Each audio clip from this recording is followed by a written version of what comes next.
En aquel tiempo estaba Juan con 2 de sus discípulos, y fijándose en Jesús que pasaba, dice: «Este es el Cordero de Dios». Los 2 discípulos oyeron sus palabras y siguieron a Jesús. Jesús se volvió, y al ver que lo seguían, les pregunta: «¿Qué buscáis?». Ellos le contestaron: «Rabí», que significa maestro, «¿dónde vives?». Él les dijo: «Venid y lo veréis». Entonces fueron, vieron dónde vivía, y se quedaron con él aquel día. Serían las 4 de la tarde. Andrés, hermano de Simón Pedro, era uno de los 2 que oyeron a Juan y siguieron a Jesús.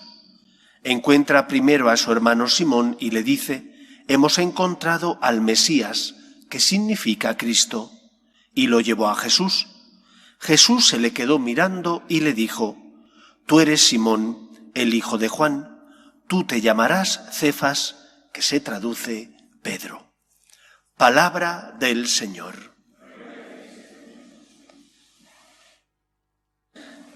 Jesús inicia su vida pública, después de ser bautizado por Juan en el Jordán, inicia su vida pública congregando en torno a sí a un grupo íntimo de discípulos a los que formará de forma especial, porque les encargará una tarea y una misión fundamental.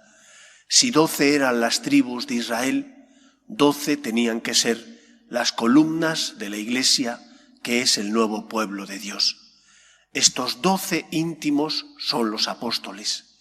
A ellos les tratará de una forma especial, puesto que les va a encomendar una misión única, la de dirigir la Iglesia, una misión que evidentemente sobrepasa su capacidad, pero que ellos van a llevar a cabo, aun con sus miserias, con la asistencia del Espíritu Santo. La Iglesia, por tanto, es deseo y obra de Jesús, que quiere instituirla para que sea el instrumento que lleve al corazón de todos los hombres la salvación que Él ganó muriendo por nosotros y resucitando. La Iglesia es, por tanto, aquel instrumento que perpetúa, que hace extensiva la salvación de Dios a todos aquellos que abran su corazón. Por eso lo primero que tenemos que entender es que la Iglesia no es una institución creada por los hombres. La Iglesia es una institución creada por Cristo, Él es su fundador y Él es el que deseó crearla y por ello va poniendo las bases a lo largo de la vida pública para que esa Iglesia esté fundada sobre la roca de los apóstoles. En segundo lugar, me llama la atención cómo Juan dice que Cristo es el Cordero de Dios. Para nosotros que somos católicos, eso significa que es el Salvador, el Mesías. Para un judío que esperaba la venida del Mesías, que alguien fuera descrito como el Cordero de Dios, implicaba que esa persona, o en esa persona, se cumplían las promesas que Yahvé había realizado al pueblo de Israel. El Antiguo Testamento es esa revelación de Dios a los hombres que solo se puede leer desde la óptica de Cristo, porque Jesús es la plenitud de esa revelación. Las promesas que Yahvé había hecho al pueblo de Israel de que enviaría un Salvador se cumplen en Jesús. Él es el Cordero, aquel que inmolándose por nosotros en la cruz, con su derramamiento de sangre, con su resurrección, nos libera del pecado. Y por lo tanto, Cristo era el esperado. Por eso los 2 discípulos que están con Juan, cuando oyen que Juan dice, este es el Cordero de Dios, van tras él, porque buscaban y esperaban al Mesías, porque ellos que eran judíos y habían recibido una educación basada en la Torá y en el Antiguo Testamento, anhelaban y esperaban la venida del Mesías. Cristo, por tanto, en él se cumplen las promesas que Yahvé había realizado al pueblo de Israel. Dios cumple su palabra. Como cuando, muchas veces nosotros no lo sabemos, pero Dios es fiel a sus promesas y por lo tanto Dios siempre cumple su palabra. Esa es la segunda enseñanza. Jesús es el Mesías, es el Salvador del mundo, es la promesa que Dios había realizado, se cumple en Jesús. En tercer lugar, el Señor llama a seguir, y llama a seguir de forma que dentro de la Iglesia hay muchos miembros, y cada miembro tiene una misión o una tarea. Todos son importantes. Dentro de esta teología del cuerpo místico de Cristo, cada parte del miembro es fundamental, es importante. Pero es cierto que, como nos recordaba la primera lectura, Dios llama y llama de forma especial a seguirle a Él y a entregarse a Él. Y esto se hace de forma especial tanto en la vida consagrada como en la vida sacerdotal. Y Dios llama. Y el problema no está en que Dios no llame. Estamos ante una crisis de vocaciones grandísimas, no porque Dios no llame, sino porque quizás nosotros no escuchamos. Porque cuando Dios llama, hace falta también respuesta. ¿Qué es lo que hacen los dos discípulos de Juan? Cuando oyen que es el Cordero que quita el pecado del mundo, van tras él, porque esperaban al Mesías. Nosotros, en teoría, deberíamos escuchar la voz de Dios.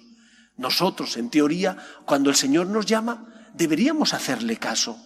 ¿Por qué hay tan pocas vocaciones a la vida sacerdotal o a la vida consagrada? Pues porque muchas veces nuestros jóvenes no quieren escuchar.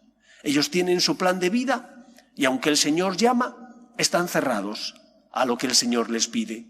No es que no quieran amar a Dios, son cristianos, vienen a misa, forman parte de los grupos, pero en su proyecto de vida muchas veces consagrarse al Señor, bien en la vida religiosa o bien en la vida sacerdotal, no entra dentro de sus planes. Quieren formar una familia, que es una vocación bellísima y que es una vocación a la que Dios llama, pero no entra en sus planes la vida de la consagración a Dios en una orden religiosa o la vida sacerdotal. Deberíamos aprender a dejar que el Señor nos sorprenda. Deberíamos, y es en la familia, a fomentar la vocación, la respuesta a la llamada de Dios. Y es en la familia cristiana donde tiene que surgir.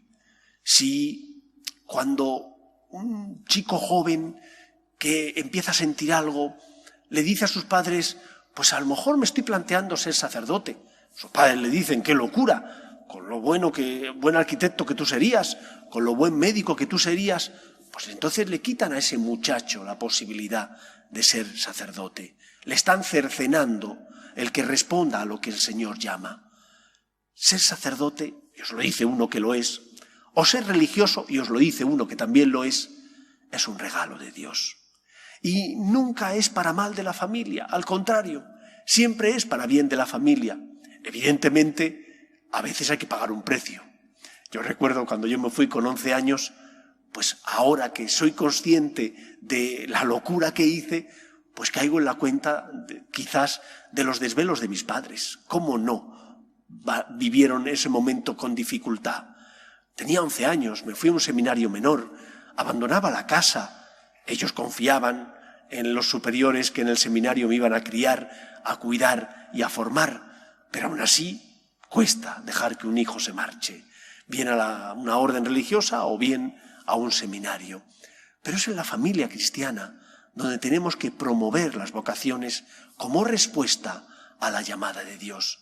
Rezad en casa por las vocaciones, que vuestros hijos escuchen, entiendan, que vosotros y para vosotros tener un hijo sacerdote, una hija religiosa, es un don, es un regalo. No pierde uno, sino que uno al contrario gana, es un tesoro, puesto que la persona que escucha la llamada de Dios y sigue los pasos del Señor, siempre es un regalo para la sociedad, siempre es un regalo también para la Iglesia.